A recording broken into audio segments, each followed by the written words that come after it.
L'Union des ressortissants de Yoto dans le Cloto Urpic a encore respecté la tradition de présentation de vœux comme elle le fait au lieu habituel chaque premier dimanche du tout premier mois de la nouvelle année. Et cette tradition, il est de bon ton que tous les fils et toutes les filles de Yoto ayant élu domicile dans le Cloto puissent se retrouver, se présenter, échanger les vœux et surtout profiter de cette retrouvaille-là pour nous fixer les objectifs pour l'année 2025. Dans l'enceinte de l'EPP central Kpalimé, ils étaient cette fois-ci nombreux à répondre à cette invite de l'actuel bureau de leur structure. Les vœux, oui, mais aussi rappelés dans une ambiance festive aux membres d'être réguliers aux réunions mensuelles afin de se partager des idées constructives pour un meilleur avenir de leur union. Au fait, les vœux, c'est surtout la ponctualité. Entre-temps, beaucoup de membres ont baissé les bras, qui n'attendent que les moments des collations pour nous rendre visite.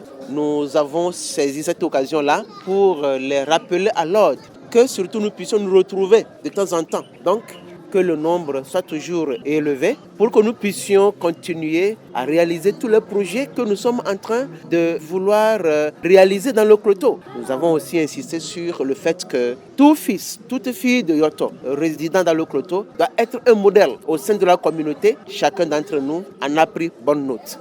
Occasion pour Yaovi Agossou, président d'honneur et conseiller de l'URPIC, d'encourager ses pères, frères et sœurs et enfants à être solidaires sans manquer de leur souhaiter une bonne santé et une prospérité infinie à leur amicale. Le représentant du chef canton d'Agomé-Kpalimé, Donyakou, n'a pas tari de féliciter les fils et filles de Yoto résidant dans le Cloto pour leur initiative tout en souhaitant à son tour plein de bonheur à chacun. À en croire le premier responsable, un bilan satisfaisant après 8 ans passés à la tête de l'URPIC.